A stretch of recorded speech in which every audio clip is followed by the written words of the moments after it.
दोस्तों, स्वागत है आपका मूवी स्टॉक चैनल में। आज मैं आपके लिए जो मूवी लेकर आया हूँ उसका नाम है भक्षक। ये एक बहादुर पत्रकार की कहानी है जो लड़कियों के साथ हो रहे घिनौने जुर्म और जानवरों जैसा व्यवहार देखकर उनको इस नर्क से बाहर निकालने की कोशिश करती है, वो भी अपनी जान की परवाह ना किए बिना। तो चलिए बिना समय गवाए कहानी शुरू करते हैं। मूवी की शुरुआत में हम एक आदमी को देखते हैं जो एक लड़की के साथ गलत काम कर रहा था। थोड़ी देर बाद वहां पर सोनू नाम का एक आदमी आता है और वो देखता है कि उस लड़की की हालत बहुत ही ज्यादा खराब हो गई है। फिर वो दोनों मिलकर प्लान बनाते हैं कि वो इस लड़की को मार डालेंगे ताकि यह लड़की बाहर जाकर किसी को भी उनके बारे में ना बता सके। फिर दोनों मिलकर उस लड़की को मार देते हैं और उसके बाद उसकी लाश को एक जलती हुई चिता के पास ले जाते हैं। सोनू वहां पर खड़े आदमी को उस लड़की के शरीर को आग लगाने के लिए कहता है और कहता है कि यह बंसी बाबू का मामला है, इसलिए मैं भी भूल जाऊंगा कि मैं यहाँ आया था और तुम भी भूल जाना कि तुमने किसी लड़की की लाश को आग लगाई थी। फिर वो आदमी भी उसकी बात को मान लेता है और उस लाश को जला देता है। तभी हम वैशाली नाम की एक लड़की को देखते हैं जो कि अपने पति के साथ सो रही थी। तभी उसके पास गुप्ता नाम के एक आदमी का फोन आता है और वो उसे मिलने के लिए बुलाता है। फिर वैशाली उससे मिलने के लिए चली जाती है। दरअसल वो एक रिपोर्टर है और गुप्ता उसके लिए काम करता है। फिर गुप्ता उसे एक फाइल देता है जो कि मुनव्वरपुर के एक बालिका सेवागृह की थी। गुप्ता उसे बताता है कि इस बालिका सेवागृह में लड़कियों के साथ बुरे काम हो रहे हैं और इसकी सारी जानकारी इसी फाइल में है। पहले तो वैशाली उस फाइल को लेने से इनकार कर देती है, लेकिन जब गुप्ता कहता है कि ये फाइल मैं किसी और रिपोर्टर को दे दूंगा तो ये बात सुनकर वैशाली उस फाइल को ले लेती है। लेकिन अभी भी उसे लग रहा था कि ये खबर झूठी होगी। अगले दिन वैशाली रोज की तरह अपने काम पर चली जाती है। दरअसल उसका खुद का एक छोटा सा न्यूज चैनल था और भास्कर नाम का आदमी वैशाली के साथ काम करता था। अब क्योंकि वैशाली को 4 साल हो गए थे, वो अभी भी अपने चैनल को बड़ा नहीं कर पा रही थी। उसका पति भी इस चीज से काफी परेशान था क्योंकि वो चाहता था कि वैशाली ये सब कुछ बंद करके घर पर रहे, लेकिन हर बार की तरह इस बार भी वैशाली अपने पति की बातों को टाल देती है। फिर अगले दिन वैशाली और भास्कर दोनों मुनव्वरपुर जाते हैं और बालिका सेवागृह के बाहर से उसकी तस्वीरें खींचने लगते हैं। तभी वहां पर खड़ा सोनू उसे देख लेता है और तस्वीरें लेने से मना करता है। उस समय वो वैशाली को गंदी नजरों से देख रहा था। ये देखकर वैशाली भास्कर को लेकर वहां से चली जाती है। वैशाली के नंदोई भी मुनव्वरपुर में ही रहते थे,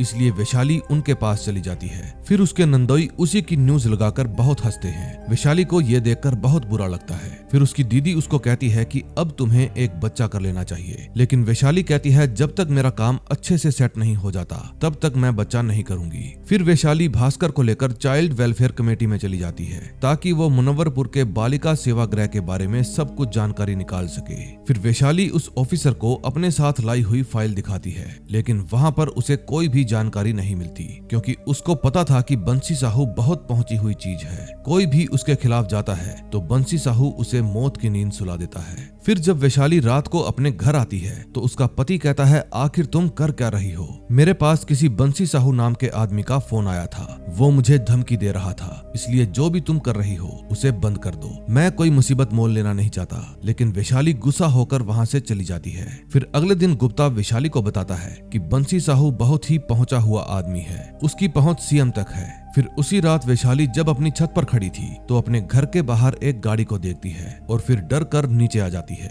फिर अगले दिन वो भास्कर को लेकर ह्यूमन रिसोर्स फाउंडेशन ऑफिस चली जाती है, जहां पर वो बालिका सेवागृह से लड़कियों को लाते थे, लेकिन उनके पास मुनव्वरपुर के बालिका संग्रह से एक भी लड़की नहीं आई थी। फिर वैशाली उसके बारे में उस आदमी से पूछती है, लेकिन उस आदमी के पास भी इस सवाल का कोई भी जवाब नहीं था। वापिस अपने ऑफिस में आने के बाद वैशाली भास्कर से पूछती है कि अब हमें बंसू साहू से ही मिलना चाहिए, इसलिए वो मुनव्वरपुर के बालिका संग्रह के मुद्दे की खबर अपने न्यूज चैनल में डाल देती है। ये न्यूज बंसी साहू भी देख लेता है और वो वैशाली को बात करने के लिए अपने घर पर बुला लेता है। फिर वैशाली उसे देखकर ही समझ जाती है कि ये आदमी अपने मतलब के लिए कुछ भी कर सकता है। फिर बातों बातों में बंसी साहू वैशाली को जान से मारने की धमकी दे देता है, लेकिन वैशाली उसकी बात का कोई भी जवाब नहीं देती और वहां से चली जाती है। फिर रात के समय भास्कर को उसके घर छोड़ने के बाद वो अकेली ही घर जा रही थी। उस वक्त वही गाड़ी उसका पीछा करने लगती है जो एक दिन पहले उसके घर के बाहर खड़ी थी। फिर वैशाली बहुत ही ज्यादा ज्यादा घबरा जाती है,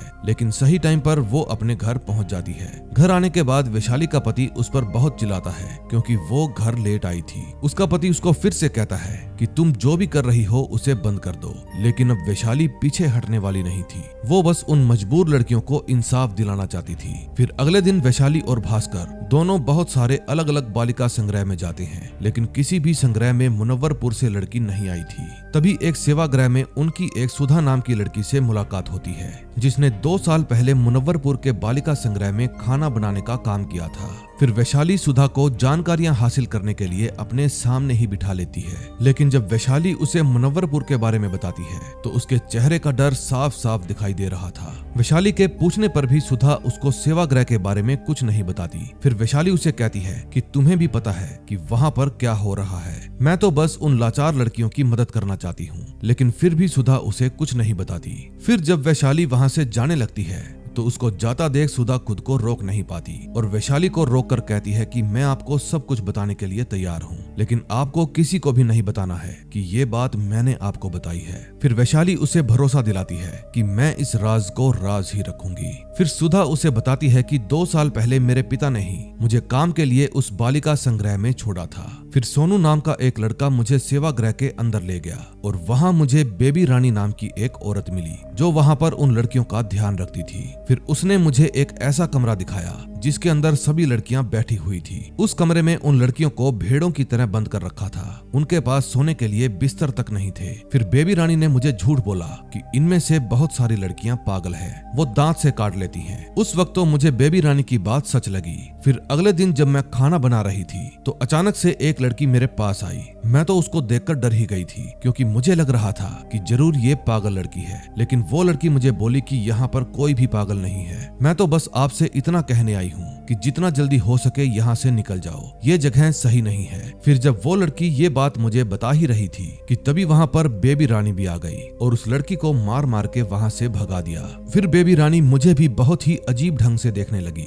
ये देखकर मुझे तो बहुत अजीब लगा। तभी उसी रात मैंने अपने कमरे के बाहर कुछ लोगों की आवाज सुनी। जब मैंने बाहर जाकर देखा तो कुछ लोग एक लड़की को लेकर जा रहे थे। फिर मैंने भी उनका पीछा किया और पीछा करते करते नीचे तक पहुंच गई। मैंने देखा कि वो आदमी उस लड़की को गाड़ी में डालकर ले जा रहे थे। फिर ये देखकर मैं जल्दी से ऊपर आ गई और जैसे ही मैंने लड़कियों के कमरे में जाकर देखा तो बेबी रानी खुद उन लड़कियों के साथ बुरे काम कर रही थी। ये देखकर मुझे बहुत ही ज्यादा घबराहट हुई। फिर मैंने जब दूसरे कमरे को खोलकर देखा तो वहाँ पर एक मजदूर आदमी एक लड़की के साथ गलत काम कर रहा था। ये सब देखने के बाद मुझे बहुत बुरा लगा और फिर मैंने वहाँ से जाने का फैसला किया। फिर जब मैं वहाँ से जा रही थी तो रास्ते में अचानक से बेबी रानी आ गई, लेकिन मौका रहते एक लड़की ने मुझे अपने कमरे के अंदर खींच लिया।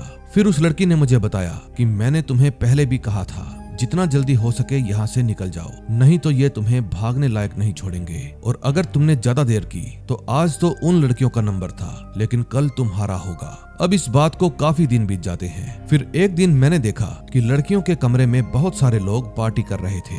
फिर जब मैं उनको कुछ सामान पकड़ाने के लिए अंदर गई तो वो लोग मेरे साथ भी खराब हरकतें करने लगे, लेकिन मैं तो जल्दी से भागकर बाहर निकल आई और अपने कमरे में आ गई। फिर मैंने अपना सामान पैक किया और छुप कर वहाँ से निकल आई। अगर मैं उस दिन वहाँ से ना निकलती तो शायद हमेशा के लिए वहीं पर फंसकर रह जाती। फिर अगले दिन वैशाली के नंदोई उसे उसके काम के बारे में बहुत समझाते हैं और कहते हैं कि ये काम तुम्हारा नहीं है, बल्कि तुम्हें एक अच्छा सा वकील कर लेना चाहिए और उनके खिलाफ कोर्ट में केस करना चाहिए। ये बात सुनकर वैशाली को गुस्सा आ जाता है और वो कहती है कि आप भी एक वकील हैं, तो आप उस बंसी के खिलाफ एक केस दर्ज क्यों नहीं कर देते। लेकिन उसकी ये बातें सुनते ही उसके नंदोई चुप करके बैठ जाते हैं। फिर वैशाली कहती है कि वकील की काली वर्दी पहनने से हर कोई वकील नहीं बन जाता, और इतना कहने के बाद वो वहाँ से चली जाती है। अब उसने पक्का इरादा कर लिया था कि वो उन बच्चियों को इंसाफ दिला कर रहेगी। तभी सोनू जल्दी से बंसी के पास जाता है और बताता है कि किसी ने आपके खिलाफ केस दर्ज करवाया है। पहले तो बंसी साहू इस बात को मजाक में ले लेता है, लेकिन जब सोनू उसे बताता है कि ये केस राज्य सरकार और आप के बीच में है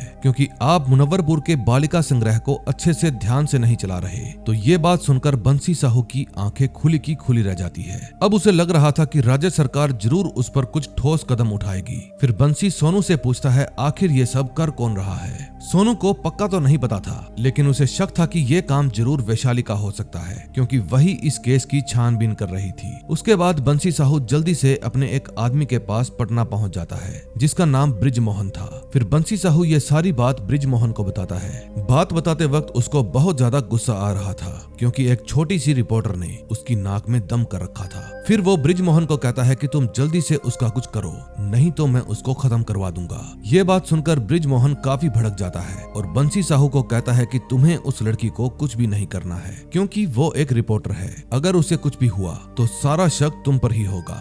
दूसरी तरफ वैशाली भी अपने ऑफिस में बैठकर भास्कर के साथ कुछ प्लान बना रही थी कि अब उन्हें इस न्यूज को इंटरनेट पर वायरल कैसे करना है। तभी जब रात होती है तो बंसी साहू बालिका संग्रह में कुछ लड़कियों के साथ बैठा हुआ था। तभी उसके पास सोनू आता है और बताता है कि हमें उस आदमी का पक्का पता नहीं चला है कि किसने आपके खिलाफ केस दर्ज करवाया है, लेकिन मुझे वैशाली के जीजा पर शक है, क्योंकि वो भी एक वकील है। ये बात सुनकर बंसी साहू को और भी ज्यादा गुस्सा आ जाता है। फिर वो सोनू से उसकी बेल्ट लेता है और वहाँ मौजूद लड़कियों पर बेल्ट बरसाना शुरू कर देता है, ताकि वो अपना गुस्सा कम कर सके। उन लड़कियों की चीखें सुनकर बाकी लड़कियां भी डर जाती हैं। फिर अगले दिन विशाली जल्दी से हॉस्पिटल में जाती है, क्योंकि उसके नंदोई जी को बंसी के आदमी सोनू ने बुरी तरह से पीट दिया था। फिर उसकी दीदी वैशाली को बहुत कोसती है, क्योंकि ये सब उसी की वजह से हुआ था। ये देखने के बाद वैशाली वहाँ से सीधा पुलिस स्टेशन में चली जाती है और वहाँ पर बैठे ऑफिसर को कहती है कि मुझे बंसी साहू के खिलाफ एक रिपोर्ट दर्ज करवानी है, क्योंकि उसने मेरे नंदोई पर जानलेवा हमला करवाया है। उसकी बातों को पुलिस वाले सीरियस नहीं लेते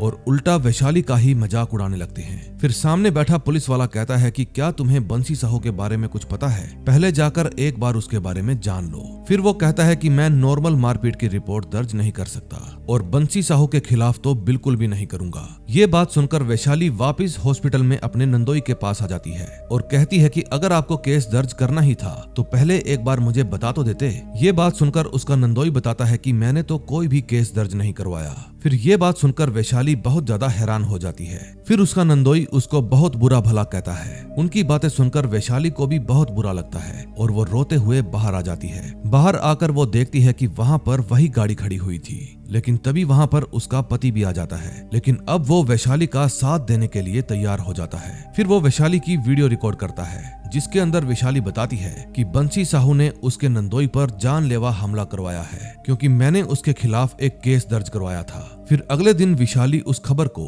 सोशल मीडिया पर डाल देती है। तभी वैशाली अखबार में मुनव्वरपुर की नई एसपी जसमीत कौर को देखती है और सीधा ही उससे मिलने के लिए चली जाती है। दरअसल जसमीत कौर एक बहुत ही ईमानदार ऑफिसर है, इसलिए वैशाली हेल्प के लिए उसके पास जाती है। फिर वो जसमीत कौर को मुनव्वरपुर के बालिका संग्रह के बारे में बताती है कि वहाँ पर लड़कियों के साथ बुरे काम हो रहे हैं और साथ में उनको वो रिपोर्ट भी देती है। उस रिपोर्ट को देखकर जसमीत कौर कहती है कि ये रिपोर्ट तो झूठी भी हो सकती है। अगर हमें एक्शन लेना है तो किसी पक्के सबूत की जरूरत है। इस बात पर वैशाली कहती है कि बंसी के आदमी ने मेरे नंदोई पर जानलेवा हमला किया था, इससे बड़ा सबूत और क्या हो सकता है। फिर ये बात सुनकर जसमीत कौर सोनू के खिलाफ अरेस्ट वारंट निकाल देती है और वारंट निकलते ही पुलिस भी जल्दी से बालिका संग्रह में सोनू को अरेस्ट करने के लिए चली जाती है। लेकिन तभी बंसी वहाँ पर आ जाता है और पुलिस वालों को धमकी देने लगता है और वहाँ से भगा देता है। दूसरी तरफ वैशाली के ऑफिस में गुप्ता आता है, क्योंकि वो अपने बचे हुए पैसे लेने के लिए आया था। तभी वो बॉस को बताता है कि PIL मैंने ही दर्ज करवाई थी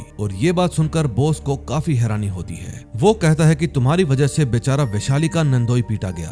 दूसरी तरफ जसमीत कौर भी अपने सीनियर ऑफिसर के पास हेल्प के लिए जाती है। उसका सीनियर बताता है कि जब तक कल्याण विभाग की तरफ से कोई ऑर्डर नहीं आ जाते हम इस मामले पर कुछ भी नहीं कर सकते, क्योंकि अगर छोटी सी भी गलती हुई तो आपकी वर्दी तक जा सकती है। अब जसमीत को वहाँ से कोई भी मदद नहीं मिलती। तभी रात को वो फिर से वैशाली से मिलती है और बताती है कि मुझे ऊपर से कोई भी हेल्प नहीं मिल रही, हमें बंसी के खिलाफ कुछ पक्के सबूतों की जरूरत है। तभी अगले दिन वैशाली और भास्कर दोनों ही प्लान बनाते हैं कि वो मंत्री ब्रिजमोहन के पास जाएंगे। फिर भास्कर प्लान के मुताबिक अपॉइंटमेंट लेकर ब्रिजमोहन से मिलने के लिए चला जाता है और बताता है कि मुझे खबर मिली है कि मुनव्वरपुर बालिका संग्रह में जो संगीन काम हो रहे हैं उसके अंदर आपका और आपकी पत्नी का भी हाथ है। ये बात सुनकर ब्रिजमोहन काफी हैरान हो जाता है।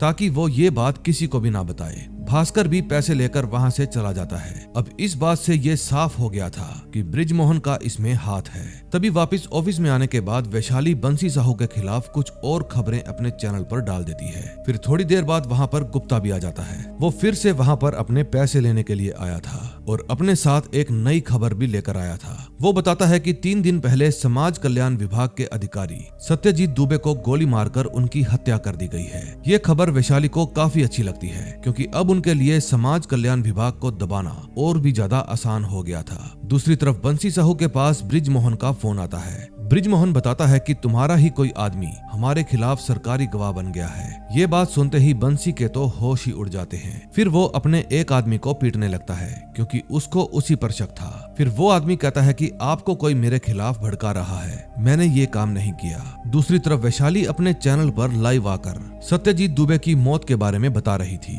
ये खबर सुनकर बृजमोहन और उसकी पत्नी दोनों ही बहुत ज्यादा परेशान हो जाते हैं, क्योंकि अगर वो पकड़े गए तो उसकी कुर्सी हाथ से चली जाएगी। तभी बृजमोहन की पत्नी के पास मुख्यमंत्री का फोन आता है और वो जल्दी से जल्दी बंसी साहू के खिलाफ अरेस्ट वारंट जारी करने के लिए कहता है। ये बात सुनकर वे दोनों और भी ज्यादा परेशान हो जाते हैं। दूसरी तरफ जसमीत कौर वैशाली को फोन करके बताती है कि बंसी साहू के लिए अरेस्ट वारंट निकल गया है, लेकिन ये लड़कियों का मामला है, इसलिए मैं इसमें कुछ भी नहीं कर सकती। ये केस समाज कल्याण विभाग और महिला पुलिस थाने वाले ही संभालेंगे। अब ये खबर सुनकर वैशाली भी परेशान हो जाती है, क्योंकि समाज कल्याण विभाग में बंसी साहू के ही आदमी हैं। अगर ये केस वो हैंडल करेंगे तो बंसी साहू कभी भी पकड़ा नहीं जाएगा। फिर वैशाली जसमीत कौर को बताती है कि अगर मैं कोई सबूत ले आऊं तो क्या आप एक्शन ले सकती हैं? फिर जसमीत कौर कहती है कि अगर ऐसा हुआ तो मैं खुद बंसी को कॉलर से पकड़कर उसको जेल में डालूंगी। फिर वैशाली सीधा सुधा के घर चली जाती है ताकि वो उसे सबूत की तरह इस्तेमाल कर सके, लेकिन सुधा उसकी हेल्प करने से साफ साफ मना कर देती है, क्योंकि वो कोई भी मुसीबत मोल लेना नहीं चाहती थी। उसको कहीं ना कहीं डर था कि अगर उसने कुछ भी बताया तो बंसी साहू के लोग उसे मार देंगे। फिर वैशाली उसे समझाते हुए कहती है कि जिन बच्चियों ने तुम्हें उस नर्क से निकाला था, तुम उन्हीं की हेल्प करने के लिए इनकार कर रही हो। सोचो अगर वो बच्चियां तुम्हें बाहर निकलने में हेल्प ना करती तो तुम्हारे साथ क्या क्या होता। तुम्हारी ही तरह वहाँ पर और कितनी ही लड़कियां हैं, उनके साथ क्या हो रहा होगा, कभी आपने सोचा है? फिर इतना कहने के बाद वैशाली बाहर आ जाती है। फिर जब वो वहाँ से जाने लगती है तो पीछे से सुधा भी आ जाती है, क्योंकि अब वो उन लड़कियों की हेल्प करने के लिए मान गई थी। फिर सुधा अपना मुंह ढककर खुद की एक वीडियो रिकॉर्ड करवाती है, जिसके अंदर वो उन सभी घिनौने कामों के बारे में बताती है जो उस बालिका संग्रह के अंदर हो रहे थे। वो बताती है कि बच्चियों को वहाँ पर जानवरों की तरह रखा जाता है और फिर जैसे ही उन दरिंदों का मतलब पूरा हो जाता है वे उन बच्चियों को मार देते हैं। ये खबर पूरे सोशल मीडिया पर आग की तरह फैल जाती है। अब क्योंकि जसमीत कौर के पास पक्का सबूत था, इसलिए वो अगले ही दिन उस बालिका संग्रह में दोषियों को अरेस्ट करने के लिए चली जाती है। फिर जैसे ही जसमीत उन लड़कियों के कमरे का दरवाजा खोलती है तो देखती है वो लड़कियां एक छोटे से कमरे में अपनी जिंदगी काट रही थी।